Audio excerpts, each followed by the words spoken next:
Through the presentation, we'll try to highlight what makes us special as an aggregator in the aggregator ecosystem and the value that we add as an aggregator. And we'll share some observations from our long-standing experience on delivering high-quality digital cultural heritage online.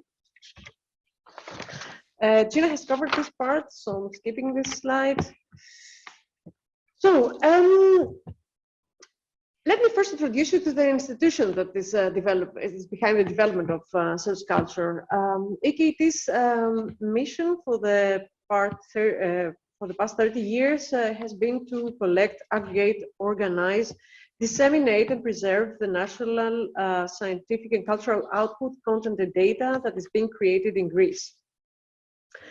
Averaging a multidisciplinary staff of 120 members, over the years we have developed a threefold activity.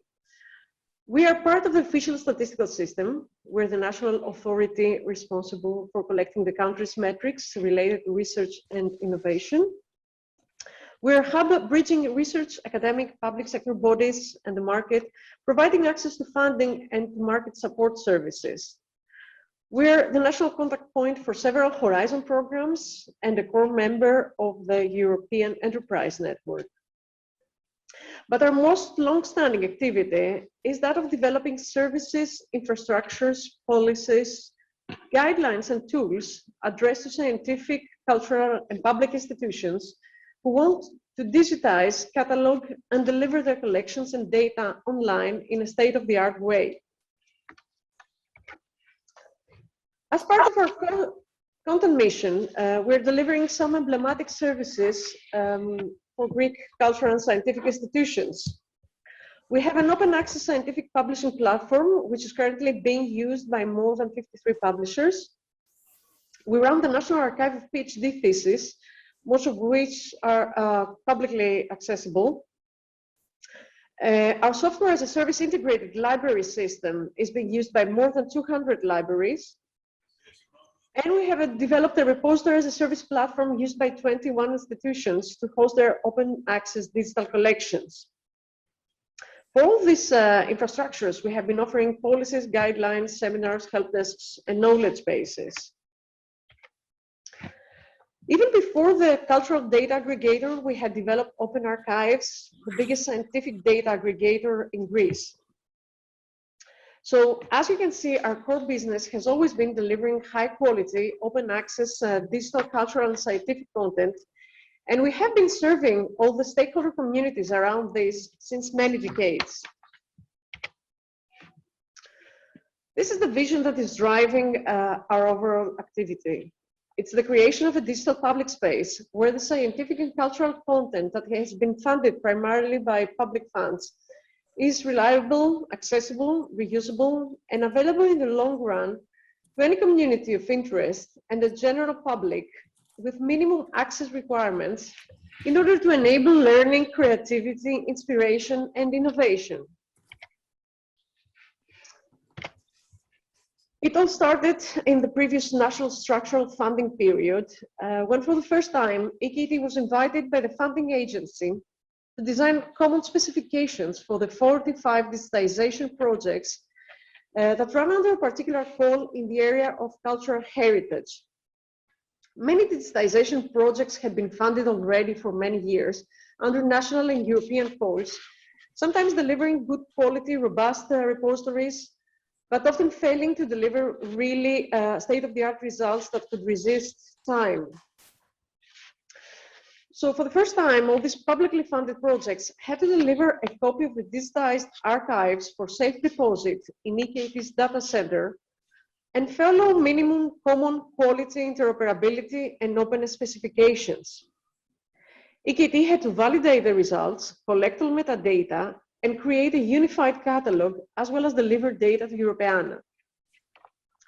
The content that came from these 45 projects populated the first instance of the aggregator that went live in 2015. Search culture has been growing ever since, both in terms of data and in terms of functionality, as we'll see in a moment. So we now jump to the present to have a look at the portal, the content, and the partners. This is the portal's homepage as it looks today. The interface is bilingual, as well as almost all of the static content, to make it as easy as possible for English speakers as well to navigate the site.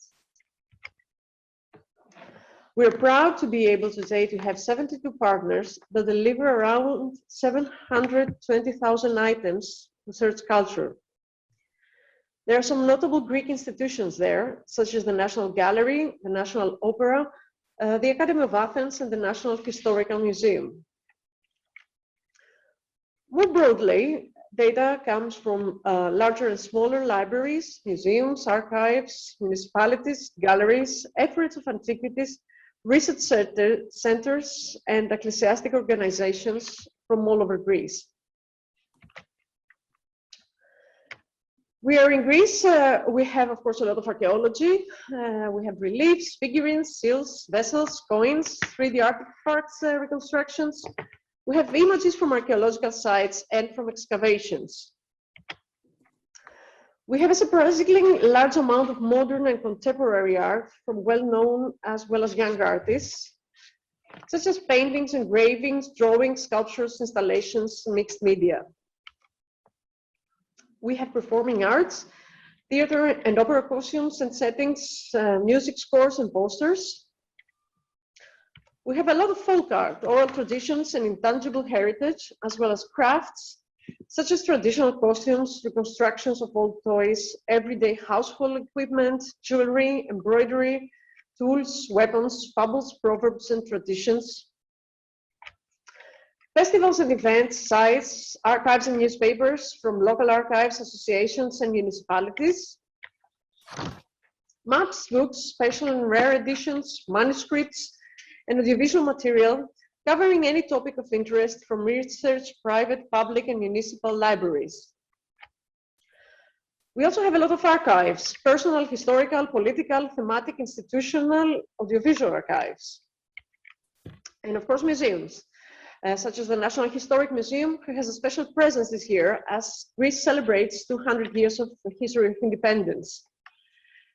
So historic museums, thematic museums like the Olympic Museum, and a growing number of science and technology museums. Last but not least, different foundations and associations, because let's remember that any type of organization can hold a cultural archive or an archive of cultural interest that deserves to be digitized and shared. This was a brief walkthrough of the contents of search culture, spanning more than 7,000 years of history in the broader Greek territory, celebrating the richness and the diversity of the civilizations that have lived here through the material and the immaterial legacy they have bequeathed us with. So now let's have a look at how we get the stuff in and how we process them. And let's start by the back end. The technical infrastructure of search culture is, I must say, a person's single-handed achievement. It has been in development since 2013. It is a modular infrastructure composed of several tools and subsystems. It comprises of an OAI PMH harvester through which we harvest metadata and thumbnails. We collect data in the following formats: European semantic elements, Lido, OAI Dublin Core, plus METS, qualified Dublin Core and METS, and EDM. For some time at the beginning, we did some scrapping for some providers as well, for obvious reasons. A lot of the legacy repositories, but also quite a lot of the providers still, unfortunately, don't have exposure mechanisms for their data. So the next step includes metadata validation, cleaning, normalization, and transformation using appropriate tools. After it's transformed, data is stored in EDM. Our most valuable part of the process is our semantic enrichment process, which happens on a separate platform we have developed called Semantics, and I'll come back to this in a bit.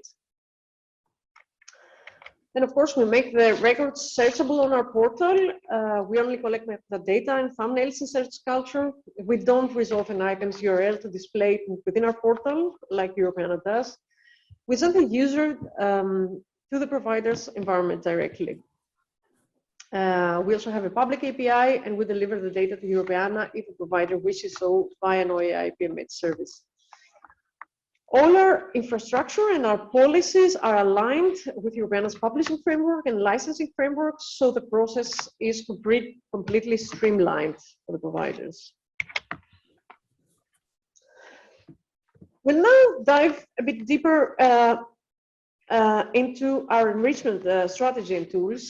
These are the crown jewels, really, of our infrastructure and our processes.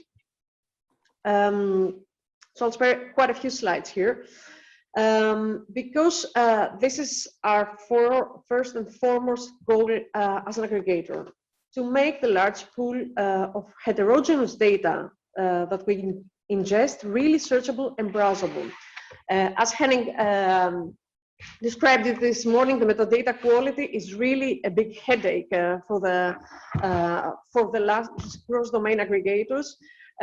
So really this part is the part that we invest a lot of resources and where we add value as an aggregator.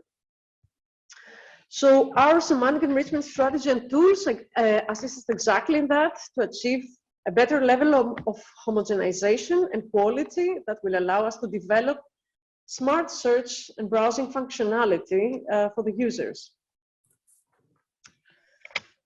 What are the challenges that we face? Some of the most common issues with regards to metadata heterogeneity is described here.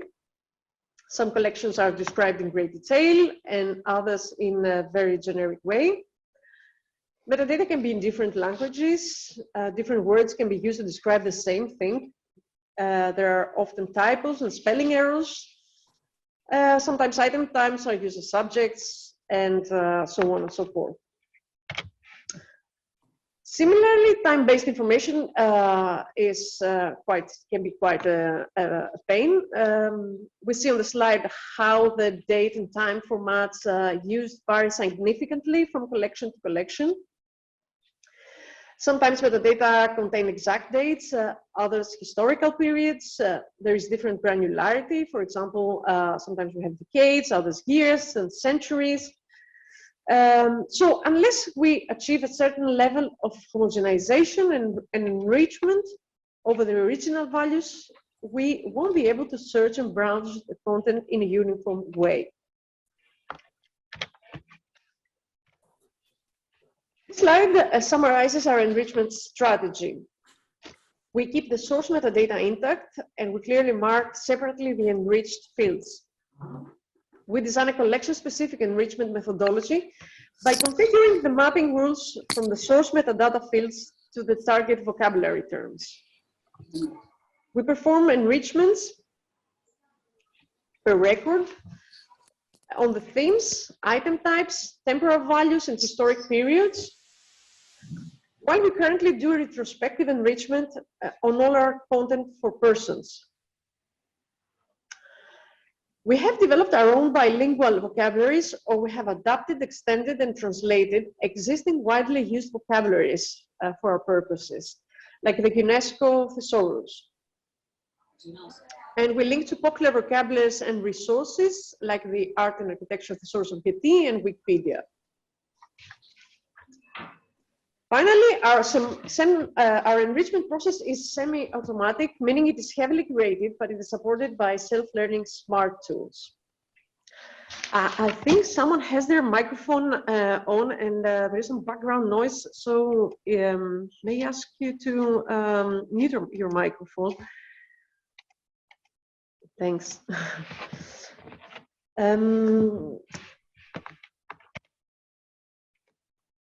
We have also developed a number of tools to support us in our enrichment process. Our enrichments are performed on semantics. Semantics is a separate state-of-the-art multifunctional platform where any institution, including yours, can create, curate, and publish linked open data, vocabularies, taxonomies, thesauri, and authority files in any schema, including SCOTS and MathsRDF. This is where we create, curate, and host the vocabularies that we develop as linked data that we use for the enrichment processes, and it also hosts the enrichment tool itself. Secondly, we have developed a time normalization tool, a tool for setting parametric normalization patterns of time values so that we get homogenized values as output.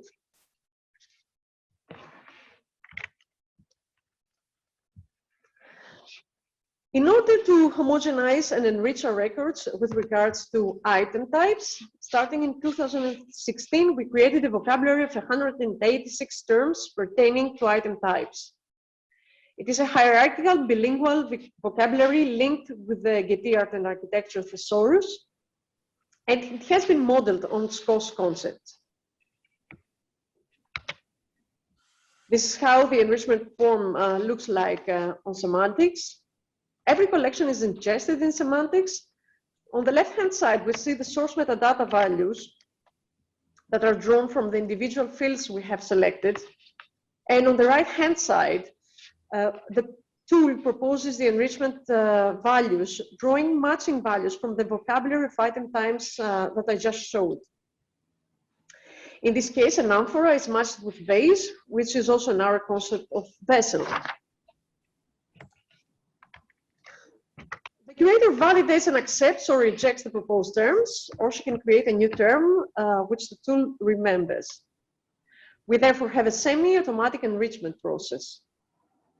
The process itself can take from a couple of hours to a few days, depending on the size and particularities of the collection. This is how the enrichments look like on the item record. In this case, a new field, EKT item type, is added, and it is clearly marked separately from the original metadata.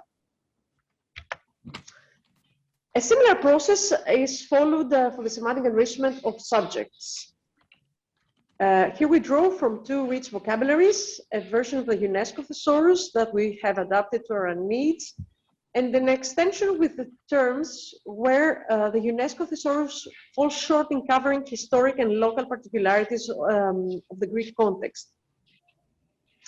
A total of around 2,000 subjects and thematic tags are used for the enrichment of item records. On the slide, we see an extract of the combined vocabulary. The process results again on a new EKT field added on an items record called the EKT subject. With regards to temporal values, the process is a bit more complicated and involves several steps, such as there's a normalization step where all temporal values we get are transformed into a similar syntax based on elaborate transformation rules we have set. For example, if we get as a value first half of the 19th century, we match this with the year range 1800 to 1850. Then if we get a historical period as value, or we get chronological values, we match this with the corresponding historic period from our vocabulary of historic periods. And from the normalized historical period, we extract the year ranges if we don't have any other temporal value. So the two new fields results from this process for every record. The historical period draws values from our vocabulary of historical periods, in this case, the late Minoan period. And EKT chronology, which assigns a normalized year or year range that corresponds to the historical period. This is again an extract of the vocabulary of historic periods that we have created that covers both historic periods that correspond to the entire territory or are relative, that is, they have a strict local scope covering, for example, the Minoan and Cycladic periods. If you want to know more about our semantic enrichments, there is a more detailed webinar that my colleagues Haris Gerviadis and Agat Papanoti have given in the context of the Common Culture project. So if you want to know more, please visit the link. The webinar is not covering the work that is currently underway, and that is the semantic enrichment on persons, both as creators and as subjects in a record. We are developing a vocabulary of currently around 7,000 entries with any Greek person that has left some mark on art, science, political and social life in Greece from the ancient times to date. The records currently include date of birth, death, and they link to separate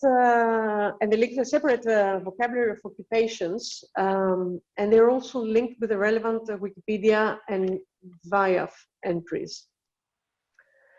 We plan to have it finalized early fall, and we believe that it's going to be a hugely popular feature, as it will link all works related to a person, and it will bring up all important Greek personalities, which you will also be able to browse by profession.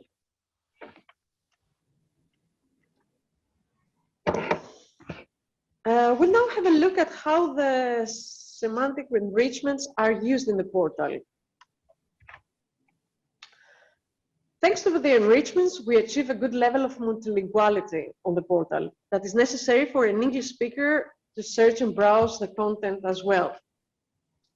Here you see a record from the Archaeological Museum of Kania in Crete, where the original metadata is in Greek, and thanks to the enrichments, the record is made searchable and browsable for an English-speaking audience as well. We can also offer advanced search options. A user can search by multiple item types. And they can filter results by item type. They can also browse all types of items. They can search by historical period or by year or year ranges. They can filter results based on their historical periods or year ranges, and they can browse the historical periods. They can search by subject,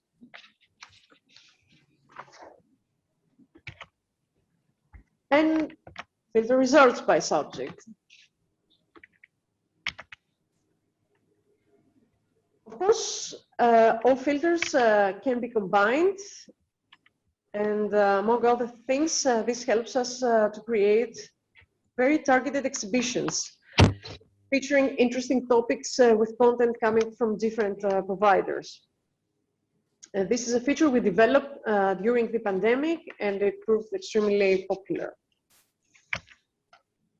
You can, for example, find out how the Greek independence war from the Ottoman Empire was depicted in art, or explore an underlooked form of art like the art of printmaking in modern Greece, and a particular form of shadow puppet theater that is native to the Balkans and Turkey, Karagiosis, a very popular form of art until my early childhood. Now, let's have a look at how we work with providers. The slide summarizes the main steps in the process we follow with a new provider. Participation in search culture is for free for the providers. However, providers have to abide by the minimum requirements we have set.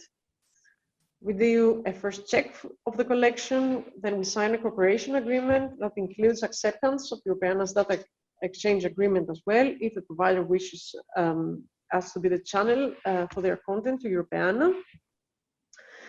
The provider then chooses the appropriate license, and we usually need, of course, to advise them at this step and do a lot of massaging often, with more or less success occasionally. Then we harvest the data, and if it all goes well, we normalize and enrich. We publish the data on Search Culture, and we send the collection to Europeana. As I said before, our policies and infrastructures are completely aligned with Europeana's policies and standards, so the process is streamlined and it doesn't require any extra step for the provider. We run publicity and outreach activities, and we try to do regular ingestions as this step is not automatic. We're in contact with the providers for updates or if their repositories are down or if the links don't work and these kind of things. Now, I'd like to focus a little bit on the specifications we have published. After many years of dealing with collections ingestion, we developed a new set of mandatory specifications. This is also linked with the data quality that Henning talked about this morning. The specifications we have published cover the minimum requirements for delivering high quality, standardized, open, interoperable digital content online that enhances the discoverability and reusability of the content. They cover the metadata models we harvest from and the minimum metadata fields, the use of OAI PMAs for delivering data. We explain the use of Creative Commons and rights statement licenses. We set minimum quality specs for digital archives. And also, we talk about Europeana's standards and frameworks. This is a simplified version of our original specifications from 2013 to make it as easy as possible for all the providers to adopt them. It is very important to have a certain level of standardization at national level to ensure the sustainability of the investments that go into digitization. The minimum specifications are accompanied by a more detailed guide that includes best practices and more detail on topics such as use of persistent identifiers, linked data, and long-term preservation. Together, the two guides create a common language to address basic concepts around delivering digital content online in a state-of-the-art way.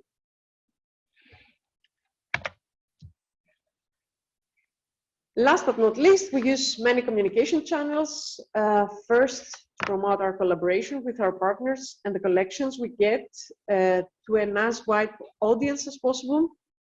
Second, to raise awareness around open licenses and around our specifications. And third, to activate different communities of interest in order to enhance the reuse of our content. Here we see some examples of the articles we write on our new collaborations, which we also publish on our social media accounts. And since last year, we also issued a newsletter where we try to keep especially the partners informed about new collaborations, new features in search culture, as well as around important developments regarding digital cultural heritage in Greece and abroad, including Europeana developments. And it has 400 subscribers so far.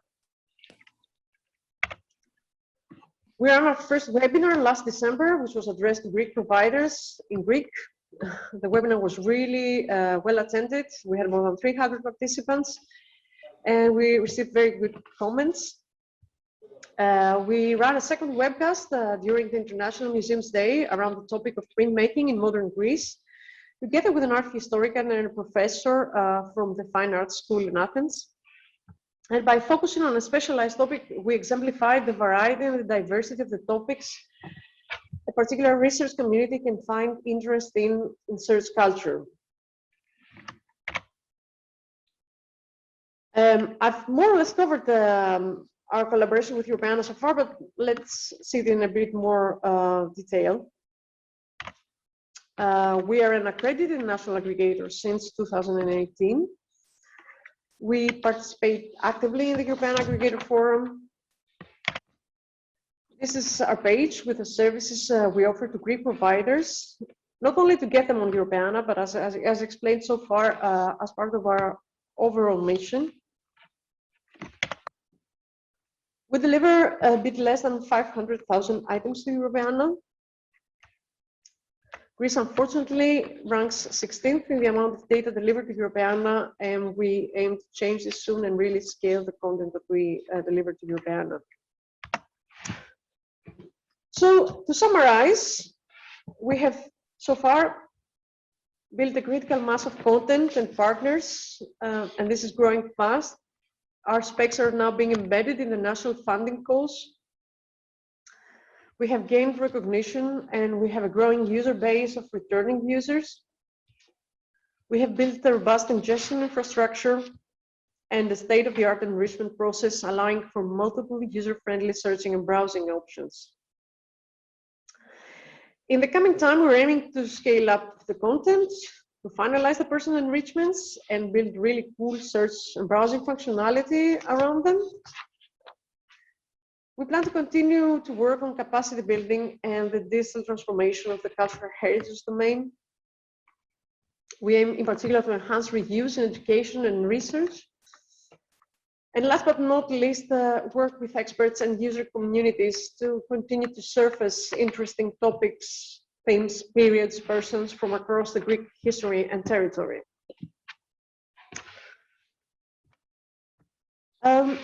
I'd like to close with some final remarks from our experience so far. It is extremely important to build a national collection. Besides the content that you delivered to Europeana and placing it in a European context, the very fact of creating a national collection is very important because providers, national aggregators like ours, provide language and country-specific search functionalities that are particularly useful for local and national audiences. For example, the educational community within a country. And they also help to onboard the long tail of cultural heritage institutions and technology providers in the digital transformation of the cultural heritage domain. We often forget the technology providers when we speak about the digital transformation of the cultural heritage domain, but they're a very important, they have a very, very important role to play in the digital transformation, as they're the intermediaries often who develop the repositories for the cultural heritage institutions. And they also need to understand the particularities and the needs of the cultural heritage domain in order to develop sustainable, inclusive environment, digital strategies for the institutions, and good, robust repositories that are future-proof.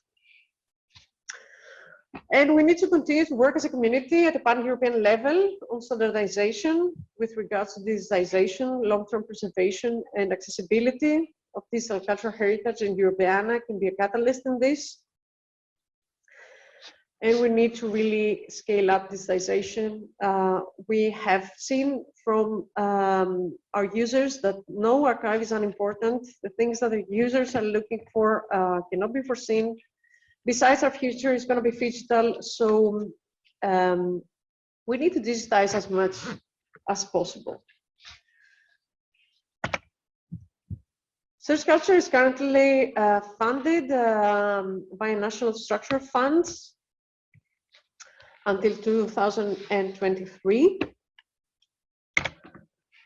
And last but not least, this is the dream team that is proudly delivering search culture to you. 4 people work full-time search culture, on search culture. Haris Georgiadis, who is with us, he is a technical and scientific coordinator and the principal developer of the service.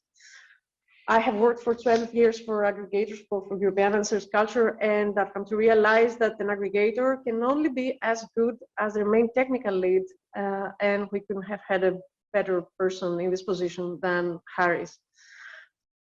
Agathi Papanoti is an archaeologist, and she's the main responsible for the meticulous ingestion and semantic enrichments of our collections. Elena Lagoudi is also an archaeologist and a museologist, and she's a fantastic storyteller. And I'm the main person scouting for new partners and making sure that the existing ones are engaged and happy. Besides us, another 3 people work part-time on developing or promoting the service. Thank you very much for your attention. I hope you got a good taste of the National Aggregator for Greek Cultural Heritage. I'm gonna I'm gonna stop sharing my screen to see how many of you I can see. We have, I have with me Agathi, Harris, and Elena to address any questions you may have around search culture, and or to have some discussion around what you heard. I'm gonna have a quick look at the chat and see if there were any questions so far. And in the meantime, if anyone wants to speak, say something, comment, or ask, please feel free. There are some questions in the chat for you, Georgia. Okay. So Marco, you ask a question? Yeah, sure. Thank you very much, Georgia, for this insight. I've never heard this story in this way, so thank you. I had two related questions. One is the title of your presentation is Digital Public Space. I assume that also in Greece that entails more than culture and sciences alone. So I was wondering how collaboration with other domains like education, health, things like that are part of your work or of your scope. And the other one is related, yeah, I assume that the business model of the National Aggregator is built on public funding. I think you said something in the last slide. And I was wondering, how do you explain the return of investment of this public spending? And if you are, how successful you are in making the plea that this money is well spent? Thank you, Marco, always being very provocative. Okay, around the digital public space, it is, okay, this is a vision that we have been discussing quite a lot in the context of Ljubljana as well. I have my personal idea of the digital public space. I see it very much like a physical public space, like in a park where you have the benches, you have the lighting, you have the people who visit it, you have the neighboring areas, and whether this space is well lit, well maintained, it is friendly, it will be more welcoming, and there will be more people that go there, and there will be more activities. If we translate this in the digital public space, again, we have, you know, the data that we have, the repositories that we create, in a way are the infrastructures. Then we have the policies, the norms, like, you know, how are we talking, for example, to users? How are we talking to each other? Do we, are we able to support this kind of discussions with particular communities of interest, like the research community, the education community? So this, in the digital public space, like in the physical public space, you have infrastructures, policies, norms, governance structures, funding, of course, and all this shape the quality, if you like, the values, the way the digital public space is formed.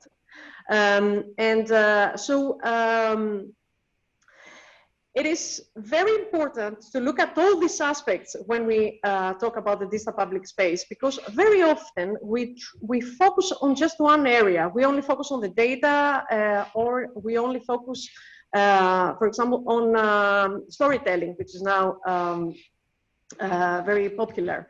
And we don't see that, we tend to forget that there is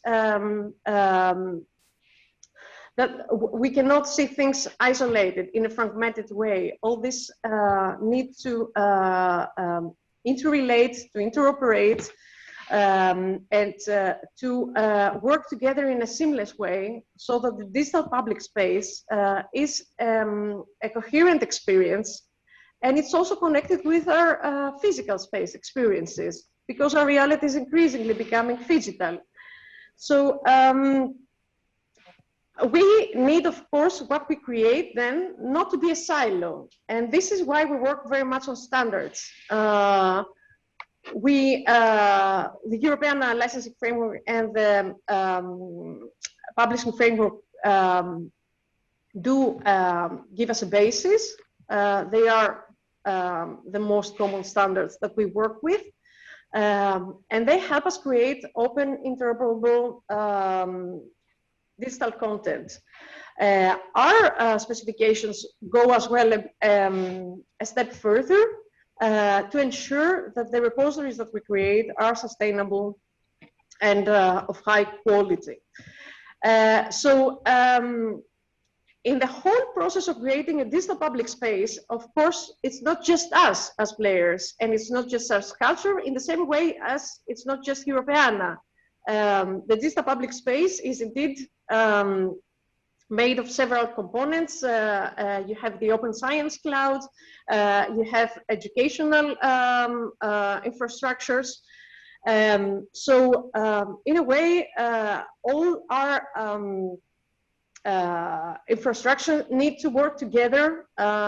We need to work on finding ways that they interoperate, and they somehow are linked, and this is, I think, what the Commission is also supporting through the different policies it has issued, and now that are starting to take shape, like the data cloud and this kind of thing. So we will be seeing more and more of this taking shape in the coming time. Now, what we are doing in all this, in our overall process of development, because we try not to spread ourselves thin. I mean, we have this overall vision, but we know we cannot do everything for ourselves, and it's not our role to do everything. That's why I particularly stressed that our first and foremost goal is to create a really quality database. And information retrieval is really our, our differentiating point, if you like, as an aggregator. We want to be an aggregator, a portal where users come and they can really find what they're looking for, and they can find meaningful results, really quality results, in a very targeted way. We don't believe we can, I mean, if we manage to deliver this in a sufficient way, we are going to be offering the research community and the educational community a really useful infrastructure. Of course, we're building on the connections with them to make our aggregator known, but unless we manage to build a really quality infrastructure, we cannot be of any use to research or education. So, if you like, I hope this quickly summarizes. It's a lecture in itself, Georgia. What's that? It's a lecture in itself. I'm sorry, I rambled for a long time. But I think I could agree more with you. But it's things we have been thinking and envisioning, and we have a very clear technical, if you like, vision in all this. Thanks to my colleagues, we have managed to, I think we're doing pretty good in delivering really high quality content that can be searched in a really meaningful way. And this is really great, I think. So if we manage to show impact to our funders, which is your second question, we are in a relatively good position that we don't really need to make a very big case around this, because actually we have really good stats. Both the partner numbers, so the providers that are giving content, the number is really going high, is really growing fast, and the fact that we have started to, our specifications have started to be embedded in the national funding calls, it means that there is recognition that it is important to have a coordinated approach at the national level. And we have seen our visitor numbers double over the lockdown over the past year. We still have anecdotal,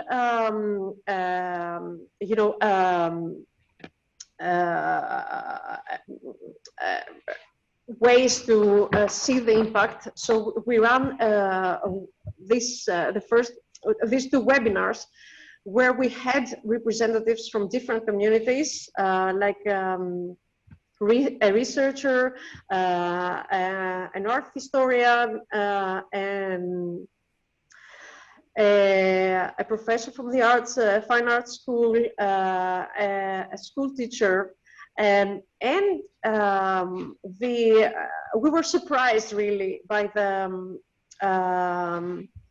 by how search culture was used, by the value they saw in finding things they never expected to see there, and by the aggregation itself, by the fact that they find so many works of printmaking gathered in one place. I mean, it was really moving for us as well to have the personal stories of people using search culture and to see that they saw great value in using search culture. But still, we haven't really put much effort in evaluating impact, in assessing the impact, in really systematizing how we measure impact in line with the Europeana, for example, impact framework, or other ways to measure impact, other than the statistical ways of measuring impact. It is true that, as I said before, we have to economize a little bit on our resources. We have been putting our effort very much on improving the quality of the data and the service itself. But we are also running a user survey. We're starting to do a few things to get to know our audience a bit more and to understand their needs and try to deliver things more in a way they would like as well. But we're in the start of this process. So thank you. I'm sorry. I have to, because we're running out of time, I wanted to see if there is any other question. So there's how many visitors do you have a month approximately? We have a bit more than 40,000 unique visits right now, and a quite high amount of these are returning visitors, which is something that makes us really happy, because from the returning visitors we see that they're actually happy with the service and they use it again and again.